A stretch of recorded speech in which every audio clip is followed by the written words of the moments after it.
The 2023 NFL Draft is in the books. Day 3 is over. Matthew Peterson and Will Scott here from Chat Sports as we are going to recap Day 3 and try and keep this show moving along as there are a lot of names through rounds 4 to 7. So we'll start things off here at the end of round 2 and 3, and then we'll get into round number 4. We had a lot of early trades, if you remember. Like 3 trades happened, and ultimately no one could figure out where they wanted to be. So with that being said, let's move on to our first round 4 pick right there. The New Orleans Saints went tackle Nick Saldiveri, and then Jakorian Bennett followed from Maryland.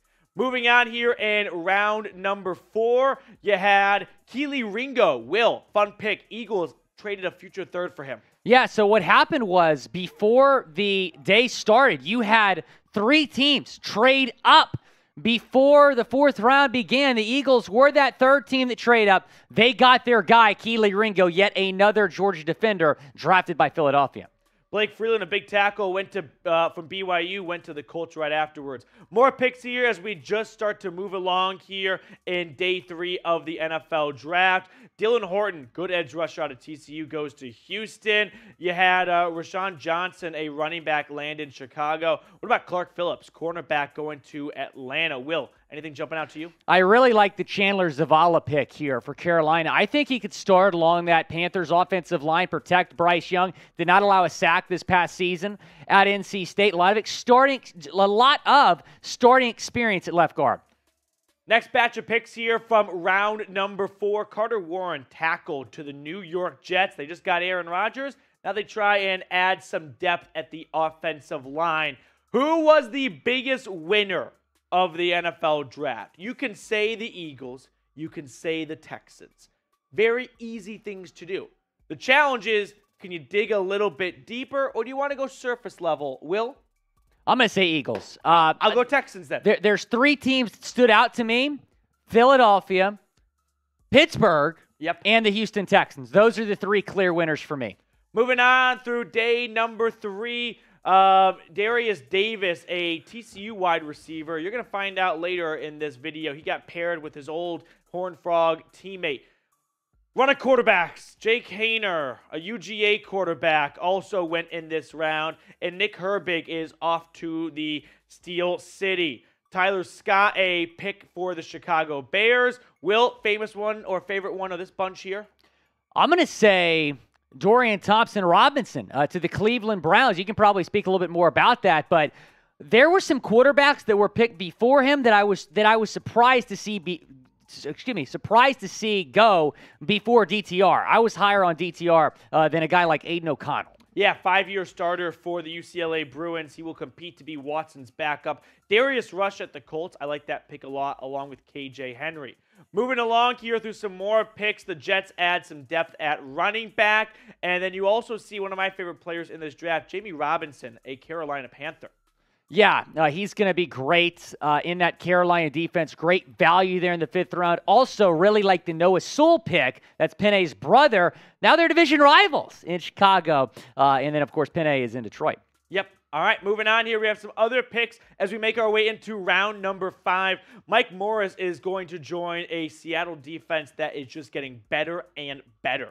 What was Green Bay doing taking Sean Clifford? No idea. He's not going to organize football. I was not expecting him to get drafted. He gets taken 5th round. How about this next pick on screen here? We got Nick Hampton going to the LA Rams. I think this is a very good pick by LA as they yet again did not have a first, but they did have a second for a change as they make their way closer to the first day of the NFL Draft. Now, if you are not subscribed, let's change that. Hit the button down below and don't miss a thing all year long. NFL, NBA, college football, and more. We keep you guys squared away here at Chat Sports. Some other round 5 picks. My favorite one, maybe of the whole day, Will. I think you already know what it is. It's Henry To'oTo'o, the linebacker going to Houston.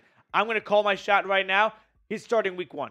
I think so as well. And what really stood out to me about this pick specifically is DeMeco Ryans, Alabama linebacker, pretty good in the NFL. Henry To'oTo'o, another Alabama linebacker. So I feel like that Alabama connection had a lot to do with this pick from DeMeco Ryans in Houston. The Rams had a lot of picks in round number 5, but one name that catches my eye on screen, Carl Brooks, he led Bowling Green in sacks 5 straight seasons. I like the shot right there in round number 6 by Green Bay. Trey Tomlinson, he is also an LA Ram.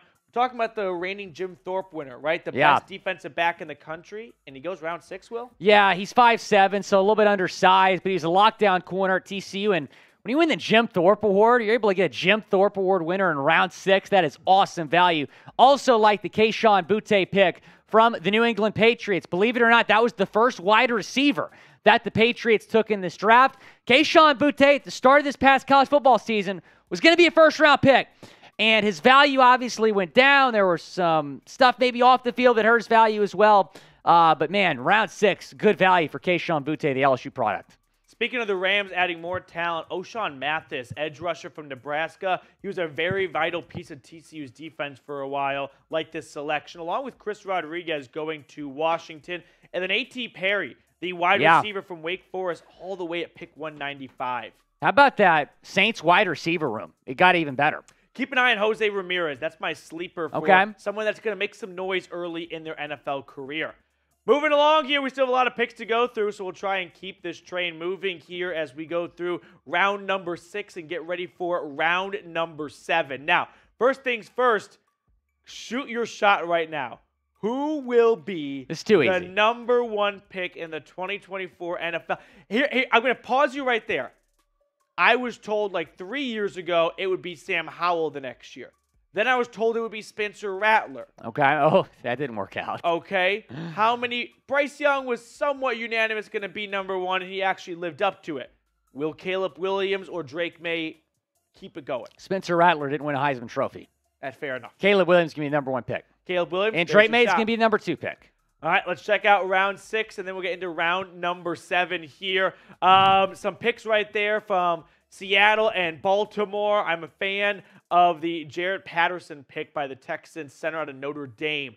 Xavier Hutchinson, speaking of the Texans, he's a wide receiver from Iowa State that was statistically one of the best in the Big 12. He falls all the way to 205. And then Will, the Deuce. Oh, man, this is awesome. And you saw the viral Twitter that it's been viral on Twitter all day. His dad works for the Cowboys, assistant director of college scouting. He was very emotional when his employer drafted his son. And it's just such a great pick for Dallas. It makes a lot of sense for them. They needed more running back depth, and they get one of the best running backs in this class, in my opinion at least, round 6.